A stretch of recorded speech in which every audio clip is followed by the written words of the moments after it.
సొంతంగా వ్యాపారం చేయాలి, చాలామందికి ఉండే కల ఇది. కాని దారిలో ఎన్ని అడ్డంకులు కదా. మరి ఈ కష్టాలేవీ లేకుండా చాలా సింపుల్గా బిజినెస్ చేసే ఛాన్స్ వస్తే ఎలా ఉంటుంది? న్యూట్రా ఔషధి వాళ్ల షిప్ కేఆర్ఓ ఫ్రాంచైజ్ అచ్చం అలాంటి ఒక అవకాశం అని అంటున్నారు. మరి ఈ మాటలో నిజమెంత? అసలీ మోడలేంటి? పదండి వివరంగా చూద్దాం. అసలు బిజినెస్ అనగానే మనలో చాలా మందికి ముందుగా మెదడులో మెదిలే మాటేంటి? రిస్క్ కదా. మనం పెట్టిన డబ్బులు వెనక్కి వస్తాయా? లాభాల సంగతి దేవుడెరుగు. అసలికే మోసమొస్తుందా? ఇలాంటి భయాలు ఉండటం చాలా కామన్. అయితే న్యూట్రా ఔషధి లాంటి ఒక పెద్ద నమ్మకమైన కంపెనీ ముందుకొచ్చి మీరు ఆ రిస్క్ అంతా మర్చిపోండి, మేమొక సేఫ్ బిజినెస్ రూట్ చూపిస్తాం అంటే ఎలా ఉంటుంది? ఆ రూటే షిప్క్రో ఫ్రాంచైజ్ అంట. అసలు ఏంటిది, ఎలా వర్క్ అవుతుందో చూసేద్దాం. రైట్, ముందుగా అసలు వీళ్ళిస్తూనే ఈ కొత్త బిజినెస్ ప్రామిస్ ఏంటో చూద్దాం. ఈ షిప్ కేఆర్ఓ ఫ్రాంచైజ్ అంటే ఏంటి? సరే, ఈ మోడల్ అర్థం కావాలంటే ముందు మనం మామూలుగా ఒక లాజిస్టిక్స్ బిజినెస్లో ఉండే తలనొప్పులేంటో చూడాలి. ఈ షిప్క్రో ఏ ప్రాబ్లమ్స్కి సొల్యూషన్ ఇస్తానంటుందో ఒక లుక్ వేద్దాం.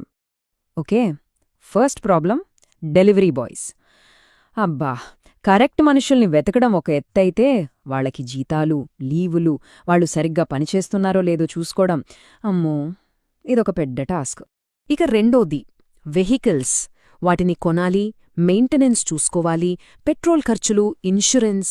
అబ్బో, ఈ లిస్టు చాంతాడంత ఉంటుంది. బిజినెస్ ఖర్చులు విపరీతంగా పెరిగిపోతాయి. మూడో పెద్ద తలనొప్పి డైలీ ఫీల్డ్ వర్క్. అంటే బిజినెస్ ఓనర్ గానీ స్టాఫ్ గానీ ఎండా వాన ఆ ట్రాఫిక్ ఇవేవీ పట్టించుకోకుండా రోజూ బయట తిరగాల్సిందే. ఎంత కష్టం చెప్పండి. ఒక్క నిమిషం ఆలోచించండి. ఈ తలనొప్పులేమీ లేవనుకుందాం. అంటే డెలివరీ బాయ్స్ లేరు, సొంత బండ్లు లేవు, రోజూ ఫీల్డ్కి వెళ్ళక్కర్లేదు. ఇలా ఒక లాజిస్టిక్స్ బిజినెస్ చెయ్యడం అసలు సాధ్యమేనా? షిప్ కారో అయితే ఎస్, మా దగ్గర సాధ్యమే అని చాలా కాన్ఫిడెంట్గా చెప్తోంది. ఓకే, ఇంతకీ వాళ్ళు చెప్పే ఆ షిప్క్రో మోడల్ ఏంటి? అది ఎలా పనిచేస్తుందో ఇప్పుడు చూద్దాం. ఈ మోడల్ సక్సెస్ అవ్వడానికి వీళ్ళు 3 విషయాలని బలంగా నమ్ముతున్నారట. ఒకటి, న్యూట్రా ఔషధి బ్రాండ్ ఇచ్చే నమ్మకం, ట్రస్ట్. రెండోది, బిజినెస్ను చాలా ఈజీ చేసే టెక్నాలజీ. ఇక మూడోది, ఫ్రాంచైజీ తీసుకున్నవాళ్లు అయ్యో ఒంటరైపోయామే అని ఫీల్ అవ్వకుండా కంపెనీ ఇచ్చే full support. Trust, technology, support, ఈ మూడే కీలకం. అసలు ఈ మోడల్లో ఉన్న మ్యాజిక్ అంతా ఇక్కడే ఉంది. ఫ్రాంచైజ్ తీసుకున్న వాళ్ల పనేంటో తెలుసా? చాలా చాలా సింపుల్. వాళ్ల ఏరియాలో ఒక షిప్ కేఆర్ఓ సెంటర్ ఓపెన్ చేయాలి, సిస్టంలో బుకింగ్స్ మేనేజ్ చేయాలి, అంతే. పార్సల్ పికప్ చేయడం, డెలివరీ చేయడం, ఈ పనులన్నీ షిప్ కేఆర్ఓ సెంట్రల్ టీం చూసుకుంటుంది. సింపుల్ కదా. ఇక్కడ ఈ కంపారిజన్ చూడండి, మీకు క్లియర్గా అర్థమైపోతుంది. పాత పద్ధతిలో అయితే delivery boys, pickup, delivery, field work, బోలెడు పనులు. కానీ షిప్కారో మోడల్లో ఈ వేవీ లేవు, జస్ట్ సెంటర్ మేనేజ్మెంట్, అంతే. ఈ సింప్లిసిటీనే దీని మెయిన్ అట్రాక్షన్ అనిపిస్తోంది. సరే, బావుంది. మరి దీనివల్ల ఫ్రాంచైజీకి వచ్చే లాభాలేంటి? వాళ్ల గ్రోత్ ఎలా ఉంటుంది? మనం ఇందాక మాట్లాడుకున్నాం కదా, ఆ తలనొప్పులన్నింటికీ ఇక్కడ సొల్యూషన్స్ చూపిస్తున్నారు. బయట తిరిగే పని లేకుండా ఒకేచోట కూర్చుని బిజినెస్ చేసుకోవచ్చు. ఒక స్టడీ ఇన్కమ్ ఉంటుంది, పైగా బిజినెస్ కొత్తైనా సరే ఏ ఇబ్బంది లేకుండా వాళ్లే పూర్తి ట్రైనింగ్, సపోర్ట్ ఇస్తారట. బ్యాకిన్ టీం కూడా చాలా స్ట్రాంగ్గా ఉంటుందని చెప్తున్నారు. ఇంకో ఇంట్రెస్టింగ్ విషయమేంటంటే కంపెనీ దీన్ని జస్ట్ ఒక ఫ్రాంచైజ్లా చూడట్లేదు. ఇది న్యూట్రా ఔషధితో కలిసి ఎదిగే ఒక ప్రయాణమని చెప్తోంది.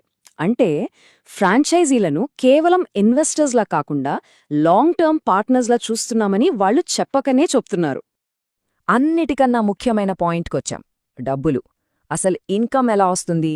చాలా సింపుల్. ఫ్రాంచైజ్ సెంటర్లో జరిగే ప్రతి ఒక్క బుకింగ్ మీద ఫ్రాంచైజీకి ఇన్కమ్ జనరేట్ అవుతుంది.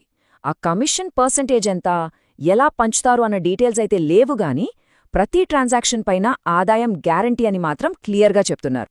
చిన్నగా మొదలుపెట్టి పెద్దగా ఎదిగే అవకాశం కూడా ఉందని వీళ్ళు చెబుతున్నారు. ఒక సెంటర్ సక్సెస్ అయితే అదే ఏరియాలో మరిన్ని సెంటర్లు పెట్టుకోవచ్చు. అలా లోకల్గా ఒక బ్రాండ్ను క్రియేట్ చేయొచ్చన్నది వాళ్ల పాయింట్. రైట్. చివరిగా అసలు ఈ ఫ్రాంచైజ్ పిచ్ ఎవరికోసం?